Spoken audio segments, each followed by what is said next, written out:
E os europeus falam de gestão de risco. O argentino me deu uma cotovelada e falou assim: isso está de sacanagem, né?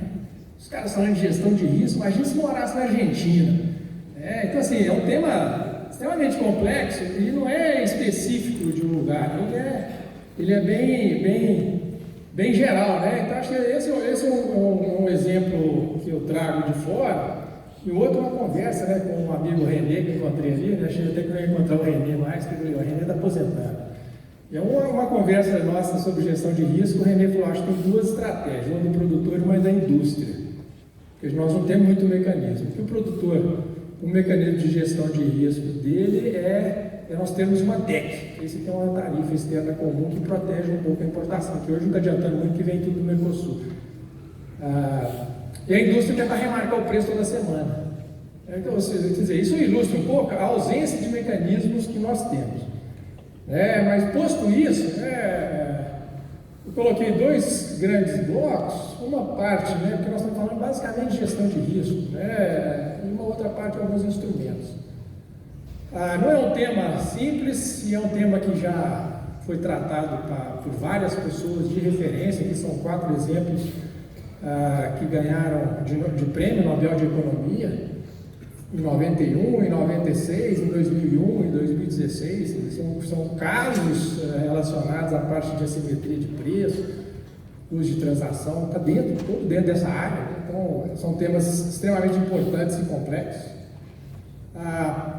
As fontes são variadas, o produtor tem várias fontes de risco, o laticínio da mesma forma.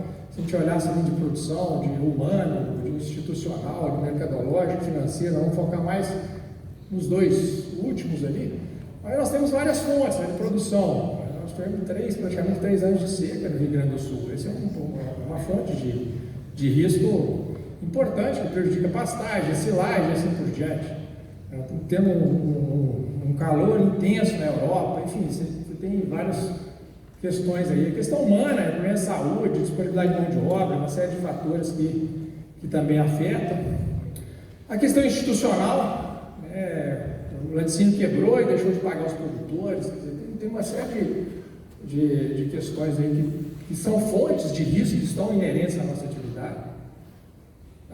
Financeiro, com a notícia do Milk Point, falando de produtores do Uruguai, e do lado direito uma questão mais de curto prazo nossa aqui em relação ao preço do leite, importação, essa queda, enfim, que é um pouco o contexto que nós estamos vivendo.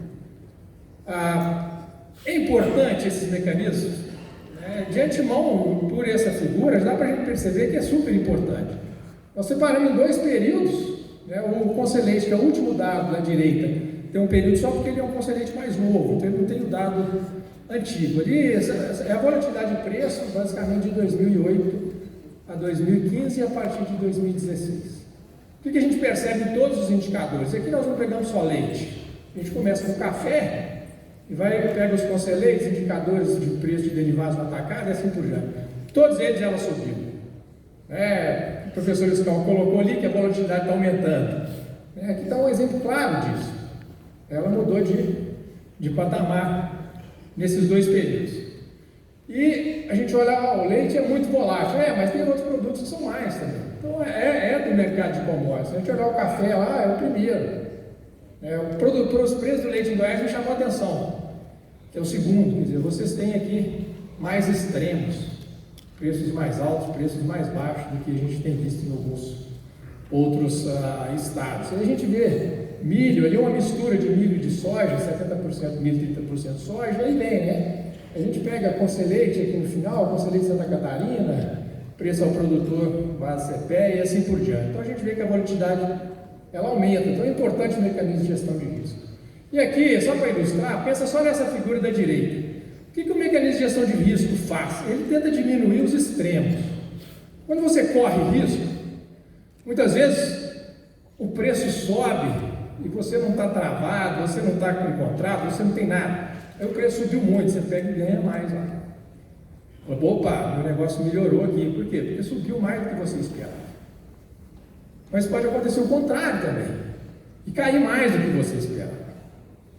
Na média, se você tem um mecanismo ou não, a sua renda, vamos pensar naquele eixo, a sua renda média, ela fica parecida, só que você tira os extremos fora.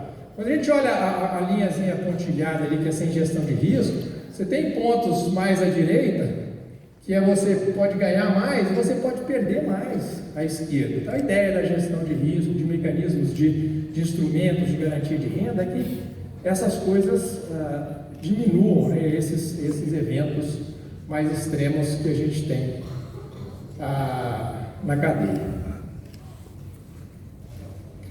Alguns exemplos, é que eu trouxe um caso de um trabalho feito na Suíça. Suíça, risco, né? O risco de... a conclusão, né? Que o risco de preço foi o principal risco, o ponte de risco na receita de fazendas de leite na Suíça. Não é um caso nosso, é um caso de vários lugares. Aqui um outro exemplo dos Estados Unidos. Os Estados Unidos tem vários instrumentos de gestão de risco, né? Desde mecanismos de seguro de renda, mecanismos de seguro de margem, mercado futuro, preço mínimo, etc. E aí eles fizeram um trabalho e mostrou que poucos produtores, ou assim, não era uma grande parcela, estavam utilizando esses instrumentos. Por quê? Aí algumas razões, né? Custo de utilizar o instrumento, muitas vezes você tem que pagar um prêmio para usar aquele seguro, né? Você tem que pagar para ter uma renda específica, às vezes o custo é mais alto, ou de usar mercado futuro, tem ajustes, falta de tempo para pensar naquilo ali, o vínculo com a cooperativa, né, associando, né, o cooperativismo daria maior segurança para ele, então isso aí ele acabava utilizando os instrumentos, ou mesmo a falta de conhecimento sobre o que usar. Então, como eu falei, lá tem proteção de margem, proteção de receita, tem mercado futuro, preço mínimo, tem inclusive promoção de LAC, porque promoção de LAC puxa demanda também é um mecanismo de gestão de risco. Tem uma demanda mais estável, uma demanda que acaba segurando mais preço. Tem proteção de margem. Muitas vezes você tem um mecanismo de você ter o preço do leite, o preço do custo da ração. Você paga um prêmio para garantir aquela diferença. O leite menos a minha ração vai sobrar tanto, então eu vou pagar um valor para ter isso garantido. E o restante eu gerencio. Então são estratégias que eles adotam. Por que facilita e por que existe muito instrumento lá? Porque eles têm muita informação. E isso é algo que nós temos que pensar muito no leite. Nós temos muito pouca informação no leite. Toda cadeia que desenvolve mais é a cadeia que tem mais dados, é a cadeia que tem mais estatística. Se você tem mais informação, mais estatística, mais dados, você aumenta a transparência, possibilita fazer política pública, porque você consegue testar, ver o impacto da política, criar mecanismos novos. Então, aqui a gente faz um esforço tremendo para conseguir levantar algumas informações. Quanto mais informações a gente tiver, melhor.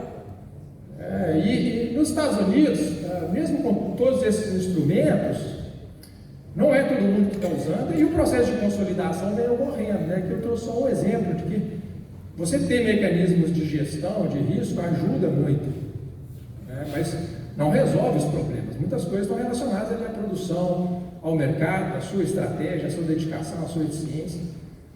As fazendas dos Estados Unidos estão aumentando, o setor está diminuindo o número de fazendas, vem se consolidando. Mesmo com isso, aí tem uma discussão na próxima política agrícola, o que eles vão fazer para tentar diminuir um pouco isso. Por quê? Porque estão vendo que grandes corporações, elas têm usado mais os instrumentos de gestão de risco, e como elas têm ganhos de escala, mesmo que as margens são pequenas, o faturamento final, ou o lucro final, acaba sendo maior. As menores têm mais dificuldade para competir. Então você vê o número de fazendas caindo lá, e o tamanho médio das fazendas crescendo, um movimento que vem ocorrendo mesmo com vários instrumentos de gestão de riscos. E o que a gente tem de alguns instrumentos? Aqui eu trouxe esse trabalho que eu achei interessante porque ele cita várias coisas, eu acabei ocultando algumas.